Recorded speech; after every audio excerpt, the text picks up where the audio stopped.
Welcome. My name is Christopher Claflin, and lately I've just been having a lot of fun working in Photoshop, making composite images like these.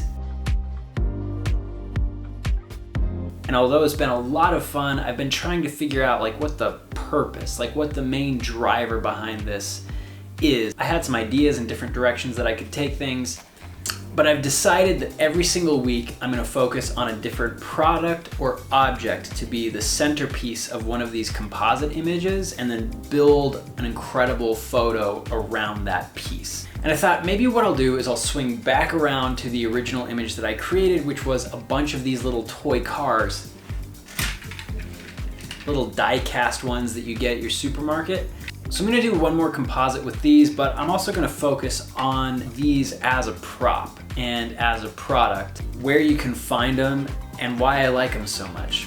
So to start, the idea behind this photo shoot was really simple. I was just gonna do a drone shot, top down from the sky, me with a lineup of really nice cars.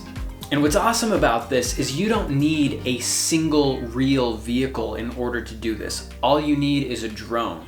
So it really was just as simple as finding a good parking lot, setting up my toy cars, launching the drone, snapping an image, and then I got it back into Photoshop to work some magic. It turned out to look pretty convincing. Really what I've figured out when creating a Photoshop composite using weird things like models and toys to create the perception that there are things in an image that aren't really there. These are going to catch the light and reflections of the clouds to an extent that's going to give me a template to use to alter digital assets that I'm pulling from the web to make things look more real. Because on the Gallardo, if you look at this, these vents on the back and also the vents by the headlights, there's a bunch of things with this vehicle. Also, the gaps here are just too big. So I'm gonna have to replace most of this with elements and images that I find online, but it's good to have something physical here to match the lighting, match the direction of the sun and reflections so that I can adjust those digital elements later. That's what I've found to be really helpful with using toys when creating images like this. Rather than put these on the pavement, on the asphalt, these are gonna go onto the sidewalk because it's flatter, it's smoother, and the way the shadows are cast for these is going to be a lot easier to interpret when I'm compositing these and blowing them up.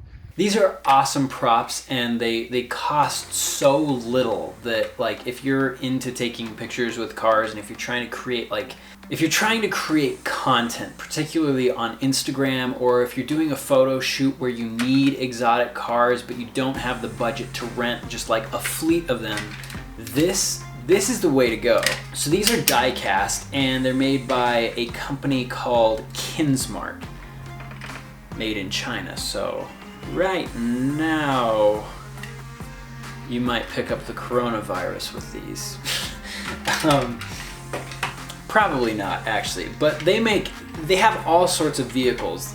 They have all kinds of different Lamborghinis, Ferraris, Bentleys, Porsche, Alfa Romeo, Nissan GTRs, Ford GTs. I've seen pretty much everything. Anything you can think of, they've got it.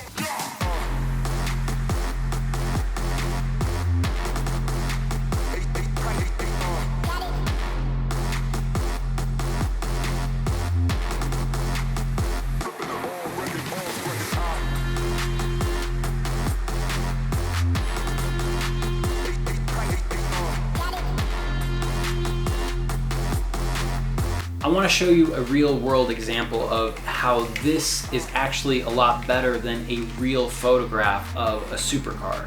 And it doesn't even have to be a supercar. Maybe it's a Jeep, maybe it's a Hummer, maybe it's just a weird vehicle that you actually can't get in real life, or maybe you can't get that vehicle to the location where you want to shoot. This is why these are so great. So what I'm going to do is I'm going to remove the white Lamborghini from the photo shoot in this Photoshop document and replace it with a photo of a Lamborghini Aventador. The light source is coming from the same direction, And this is a high resolution photo. If you look closely, you can tell that there's some Photoshop work and editing that has been done to the image, but this is like a real representation of what an Aventador looks like from the top down. But if you look at it with the lineup of all 4 cars, there's something about it that just doesn't fit. Like, you can tell that the lighting on that Aventador is not the same lighting that is present in all the other vehicles, and it's gonna take a lot of work inside Photoshop to fix that. But when you're using like a little model like this, everything matches. So instead of a really polished, legitimate photograph that you're using in your image, you can get away with a better result on less work by using a model.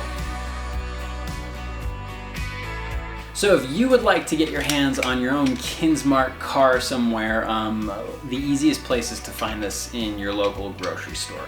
And one thing I want to say, so if you go to Hobby Lobby, you can find basically the same thing for like 2 or 3 times as much money. So go to your grocery store. I've seen them everywhere. Like, every grocery store has these in the toy aisle, and if they don't have them there, I'll leave a link in the description to this video so you can pick some up on Amazon. They're really awesome to have if you do photo shoots that require this kind of stuff in the photo.